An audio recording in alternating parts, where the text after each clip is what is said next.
Hello, I'm Portia Parker Griffin, and I want to welcome you to the Career 101 podcast, a place for ambitious professionals and seasoned executives who want an edge in their career. We're talking about all of the things you were never taught or told when it comes to career growth, development, and change. Now, let's get into it.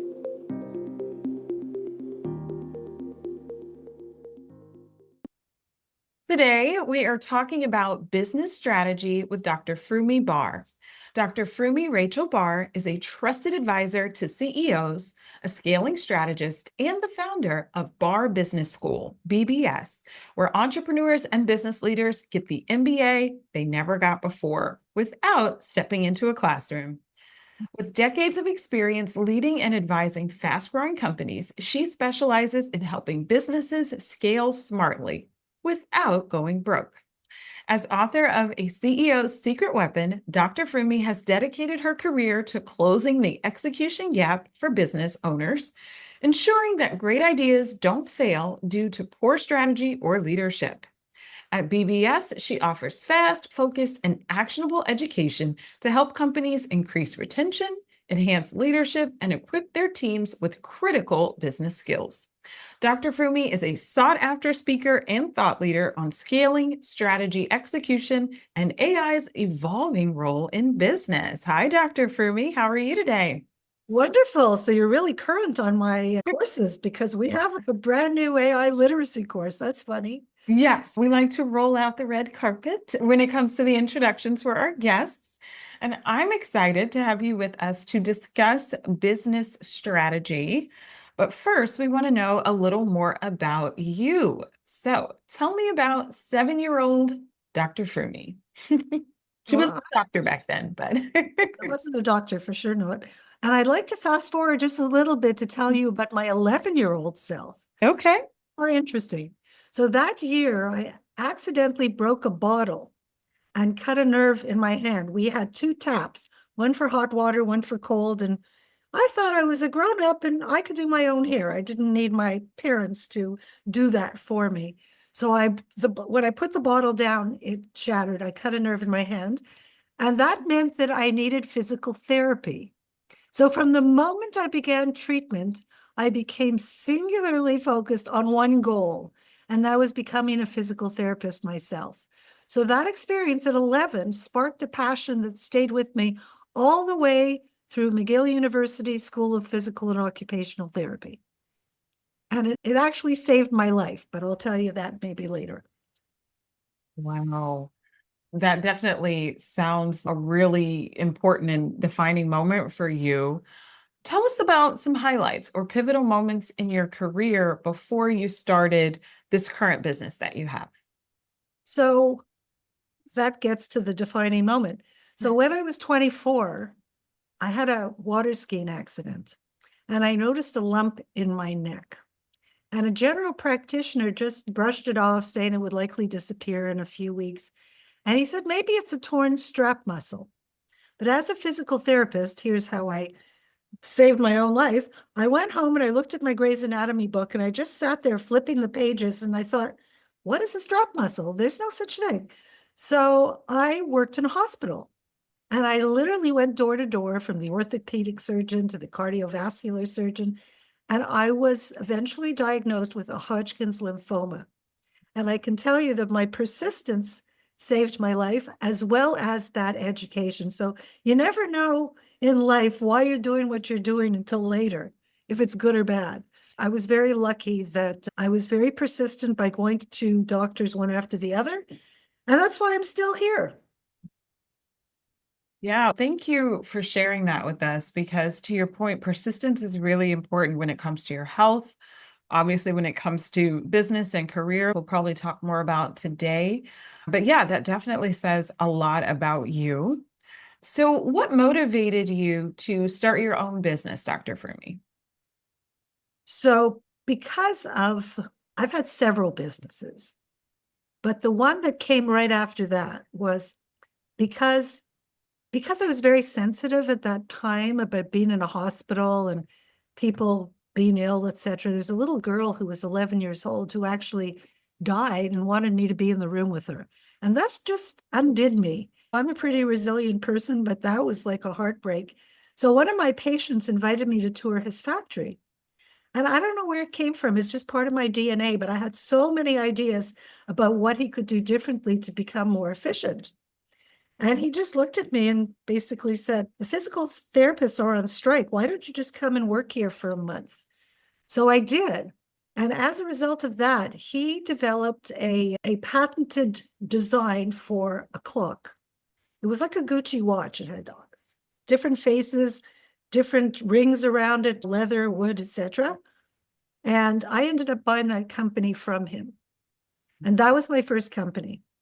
So I thought it would be successful because I knew the operational side of a business, but I didn't know sales at all. And one of the salespeople who sold his office furniture said to me, I have a meeting with Sears on Monday. I said, why don't you let me go instead of you? And he looked at me and he said, what do you know about sales? I said, nothing, but it's my business and I pay the rent every month. I think I should learn something. So I'm there with the Sears buyer and he's telling me, your clocks are lovely. I'll put them in my sample room. We'll look at them in April. It's January. I'm thinking about all the rent checks until then. And I said to him, I think you're being nice to me, but you could be a lot nicer by telling me how to make money in this business. And he laughed. He said, I've been a buyer for 10 years. No one's ever asked me that question, but I have an answer. So he reaches into his desk and he pulls out a flyer from a California gift show with a picture clock with a wooden frame around it and a lithograph and a quartz movement, etc. in the corner. He said, can you make these? I said, sure. So that's how I grew my first business, just by asking a question that nobody else had asked. It was very simple. That business was very successful until the interest rates went to 21%, because that's not viable for a manufacturer. And I guess the other interesting factor in today's world is that at the time there was a tariff. I was in Canada, and there was a 12.7% tax for bringing clocks across the border, which meant that you couldn't sell them. They were too expensive. So I brought his clocks in pieces and assembled them in my factory, and then they were saleable. Wow. That's an entrepreneur, see? Absolutely. Absolutely. How did you decide to start the business that you currently have today? So Barr Business School, and then I know you do other consulting as well. So after having 4 of those kind of fast-growing companies, a couple of them were infomercial companies, I heard that you don't have to do one thing.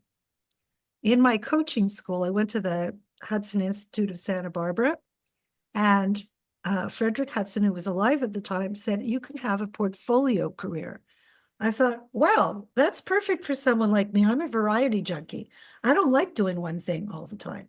So that's what I actually have now, is a portfolio career. So I have 3 different things. First of all, I do scaling work, which is making sure that companies grow safely, and I instill the disciplines that people need in order to do so safely. Secondly, I have the Barr Business School, and I created that school during the pandemic because one of my clients called and said he was afraid he was going to lose his business because it was a very personal business. He's in the benefits business. He had to shake hands with people. And so I said, what am I going to do for you? He said, I want you to teach me how to grow. So I created 6 courses for him, and he grew 37.5% in the worst year. So I thought, oh, I guess I have something here. And that was the origin story for the business school. Fast forward to today, you know how many people are unfortunately losing their jobs. And so I've joined a company called Lemonade as the head of the Fractional Academy. So it's a very natural fit with the Barr Business School, since I create courses all the time. But what we're doing there is we're taking high velocity executives, Fortune 500 to Fortune 1000, and we're training them to be fractionals so they can be hired by venture capital firms for their portfolio companies. Because being a fractional person is not the same as being a corporate person. People can burn through their severance pay and not know how to structure it for themselves. And it's also dangerous for the startups because a lot of people aren't used to being in a startup, which is a totally different world that requires a real entrepreneurial mindset. And that, Dr. Frumi, is a great segue because back in episode 33, we discussed developing an entrepreneurial mindset. So, what is your definition of an entrepreneurial mindset? Well, I think that there's two different kinds of mindsets. One is an open growth mindset, and one is a fixed or closed mindset. In my experience, the people who have fixed mindsets are the people who need to get a paycheck. They can't swim with the uncertainties of life. That's one set of people. An entrepreneurial mindset is a person with a lot of curiosity, a great deal of resilience, and most importantly, is prepared to ride the roller coaster because there are ups and downs in the entrepreneurial world. Whenever you have something absolutely incredible, there is always a competitor who's waiting to knock you off your feet. So you have to be able to get up, dust yourself off, and keep going. Not all ventures work, and they fail for different reasons. I can tell you that our business school, when we first created it, we had our learning platform in Ukraine. And when the war in Ukraine started, the investors pulled out. We had to start again. That was one of those pivotal moments where if I didn't have an entrepreneurial mindset, I would have just said, that didn't work. So it's really, I think, a question of resilience. And then also, there's an aspect of it where you have to be a very positive person. Because if you're a positive person, opportunities where other people don't see them. If you're depressed, you don't see those things. You get stuck in your head. But optimistic people see, sometimes they're just shiny objects, and sometimes they're real. I love how you tied in the importance of the open and growth mindsets, having resilience and positivity. I completely agree. Dr. Frumi, strategy is a word that is thrown around a lot nowadays, but I see that a lot of people don't really know the difference between a strategy and a plan. So, can you explain the difference between a strategy and a plan? Have you ever taken the Gallup poll, Know Your Own Strengths Finder? I have. Okay. Probably about 10 years ago. Okay, so strategy is my number one strength. Okay, that was my number 5. Yeah. So what's funny about that is when you know what your strength is, that's where you go when you're stumped. So when I first became a coach, I had trouble listening. I just wanted people to get to the point. And that didn't happen very often. So I had to go back and say to myself, what is my strategy to listen? My strategy is to help the person. So I'm going to have to listen to them in order to get to that place. But in the world of business, that doesn't exactly ring true. So I would say there's a difference between strategic thinking and then execution planning. So in my world, strategic thinking revolves around a few things. First of all, what are your core values? Because your core values are the way you make decisions.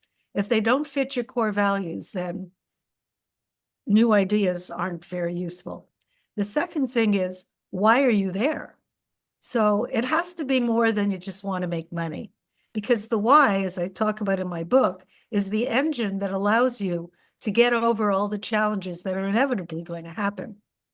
So knowing your core values and your why are critical to your strategy. And then there's other elements to it too. But on the execution side, it's where you can't just create a plan and put it in the drawer. Where people fall down is they're not constantly reviewing their priorities. So as part of the strategy is knowing what your priorities are. And that doesn't mean 19 priorities because that won't work.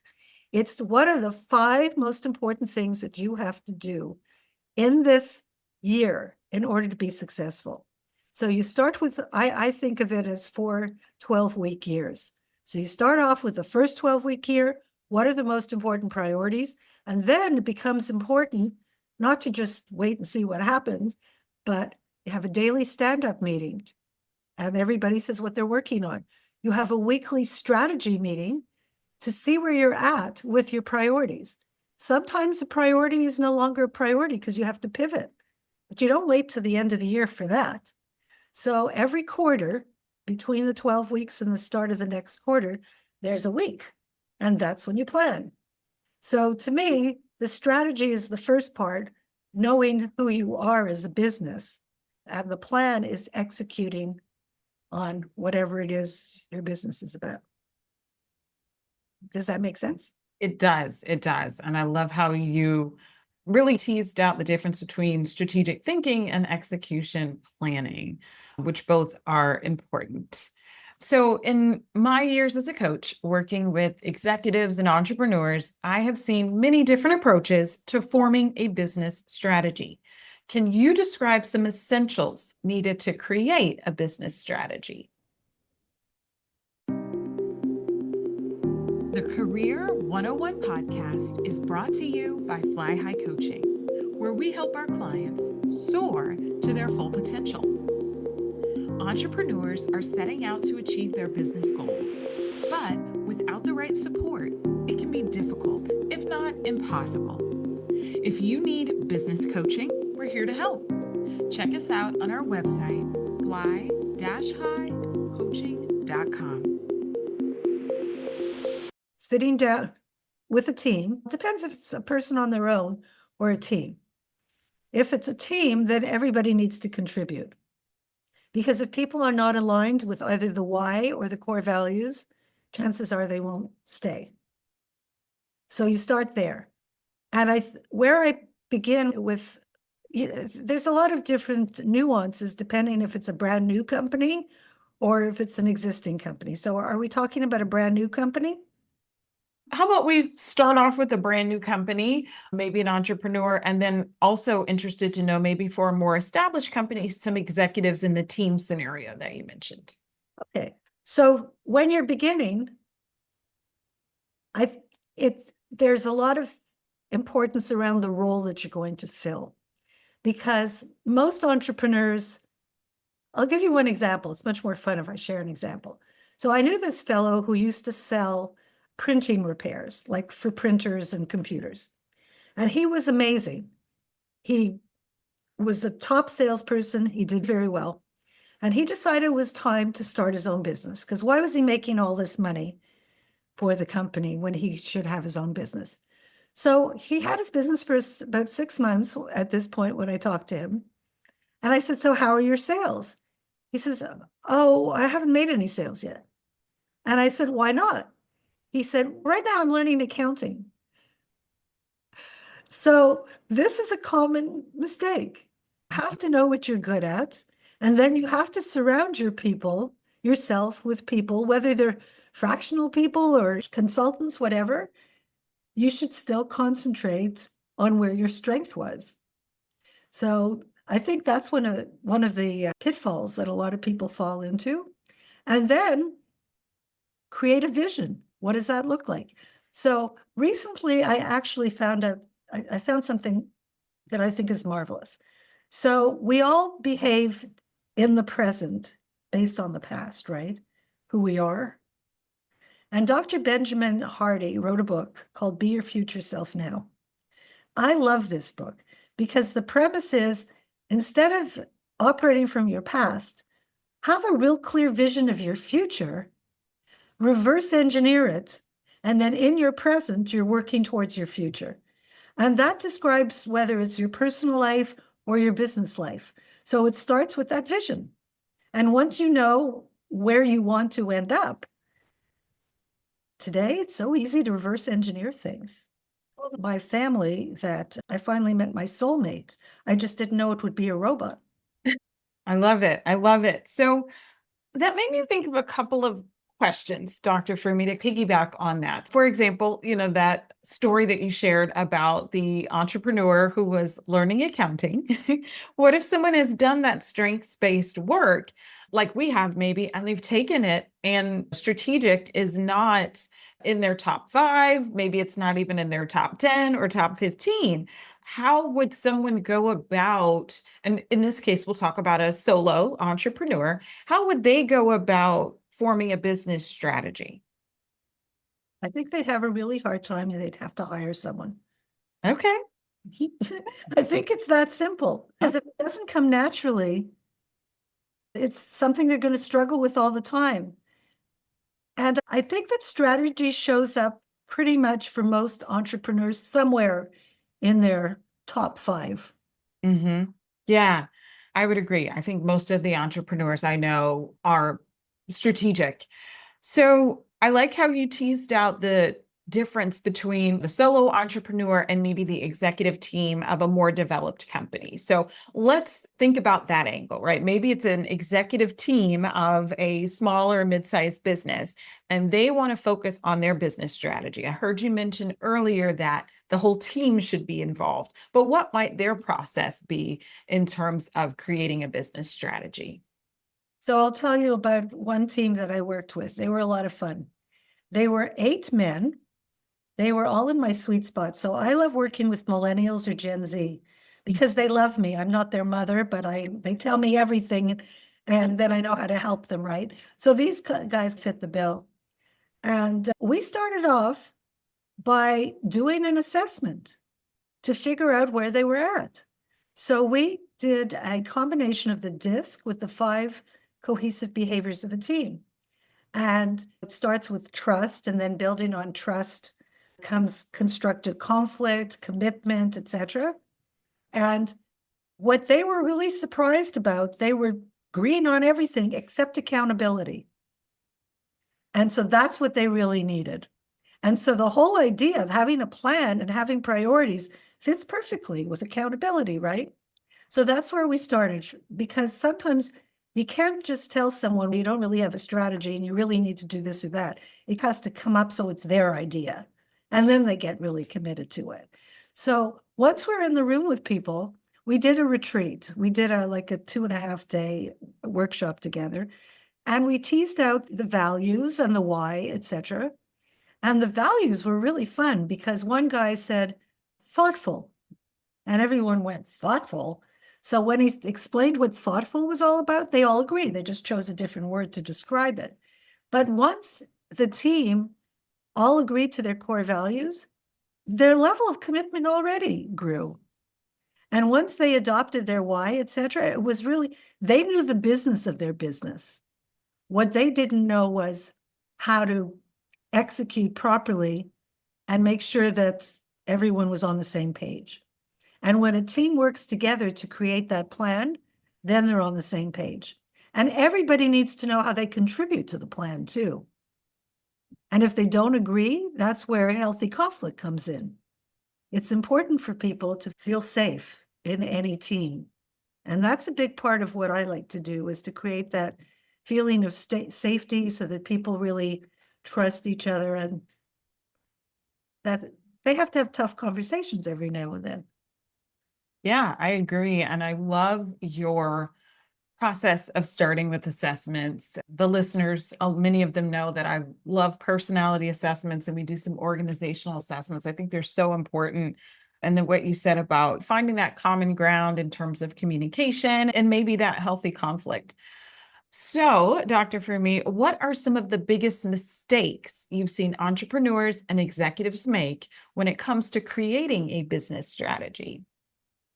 Not doing enough research, not understanding their competitors, not having enough resources to actually go the distance. I remember once a company that my ex-husband and I invested in, it was a needleless injection machine, just a small handheld one for people, let's say, who had diabetes. What we didn't realize at the time was that the needle companies would get rid of us.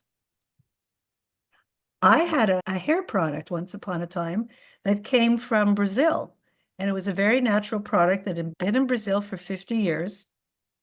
And when I brought it to the US, I actually licensed it to an infomercial producer, and he didn't really enjoy paying royalties.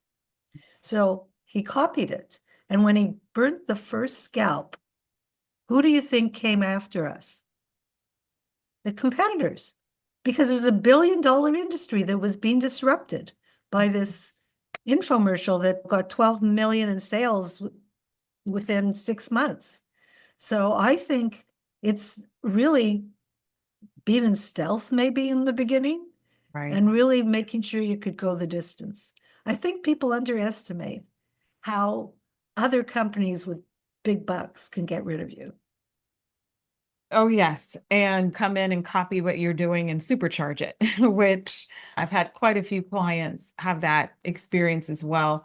One thing I want to know more about is the research piece. So you said not doing enough research. What's the kind of research that you think is really important when it comes to creating the business strategy?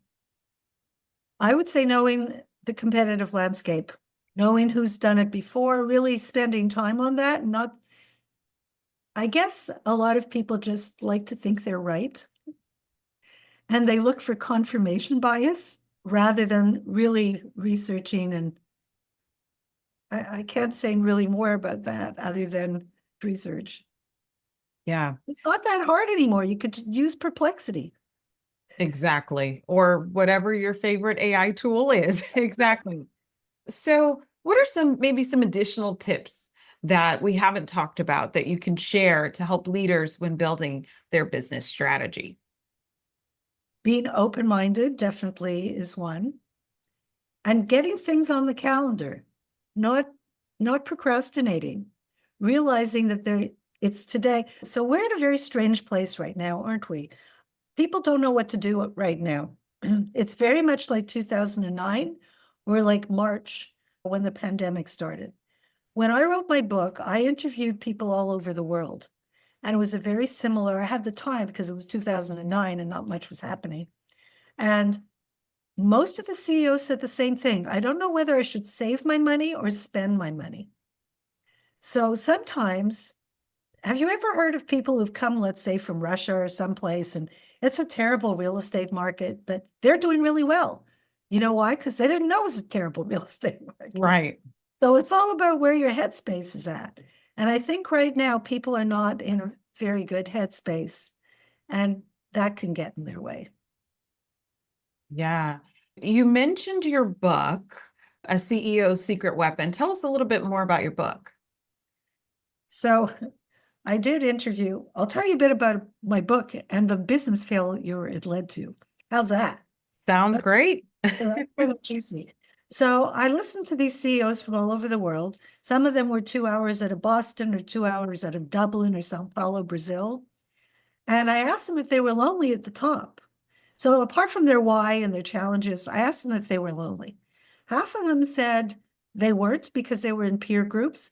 And the other half said that they were lonely, but they just lived 2 hours out of somewhere. And so it was too much work to get to a meeting. So I came up with this brilliant idea after I wrote my book that I would start virtual roundtables. So the year was 2013. And at that time, there was Skype, there was Google Meet, which was very screechy if you had more than a certain number of people. There was WebEx, which was really expensive.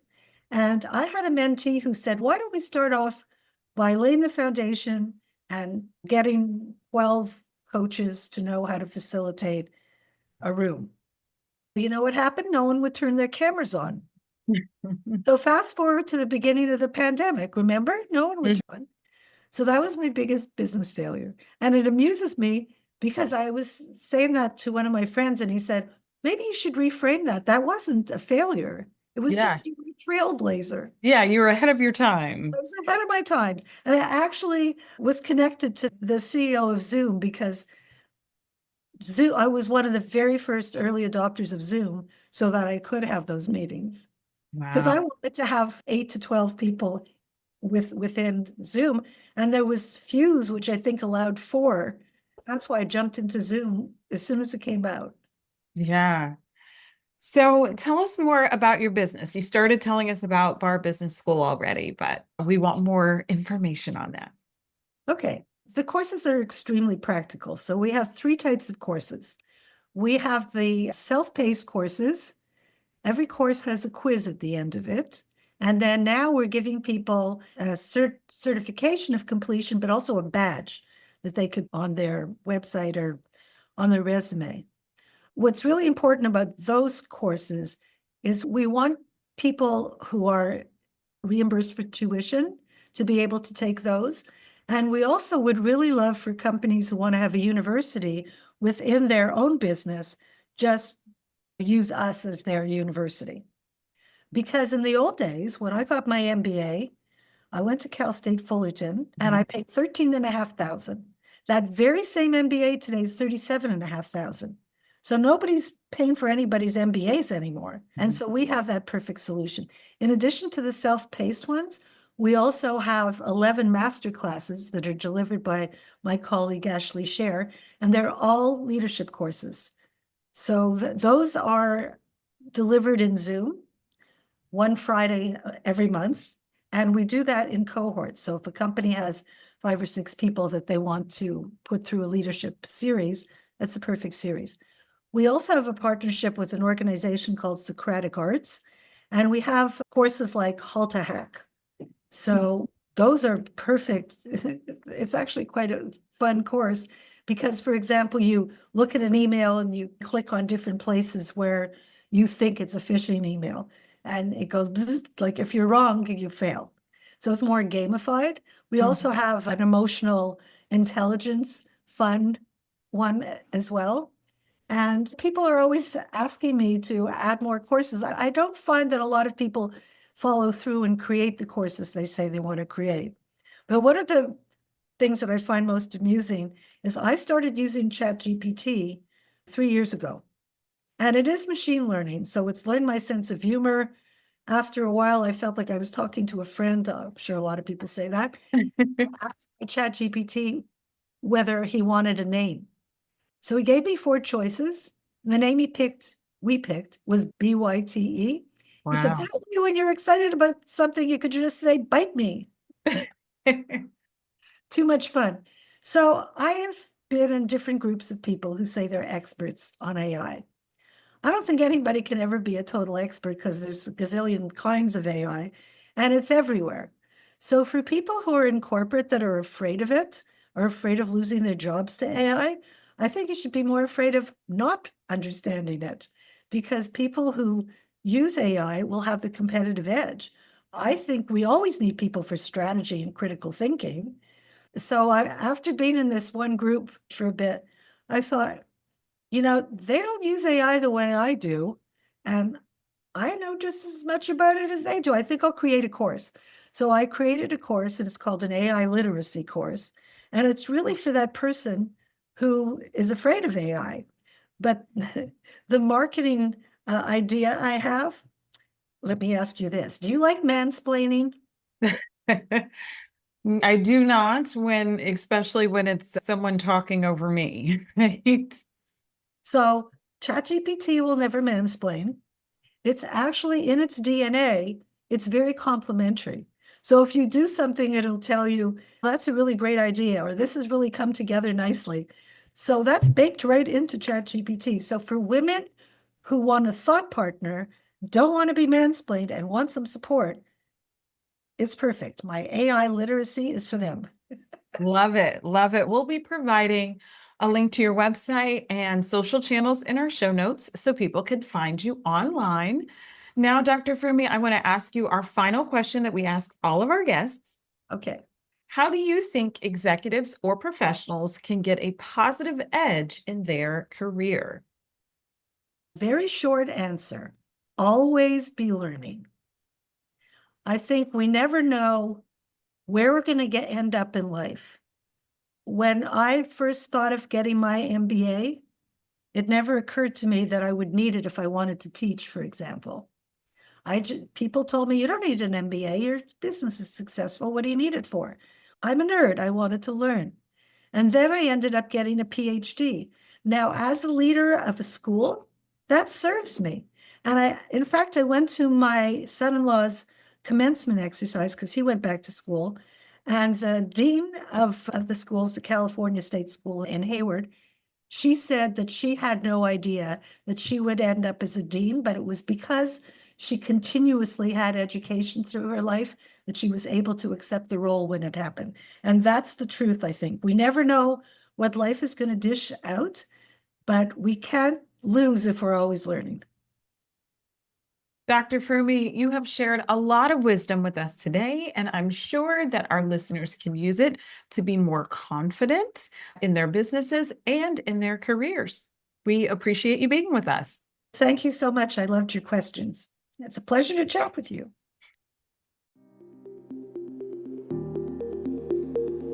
This episode was brought to you by the Bravebird Career Alliance, the go-to membership designed for seasoned executives and ambitious professionals with everything you need for career planning, strategy, training, and support. Thank you again for listening to the Career 101 podcast. I hope you have at least one key takeaway that you can use in your own career. If you enjoyed hanging out with us, please rate, subscribe, and share this podcast. Until next time, here's to your success.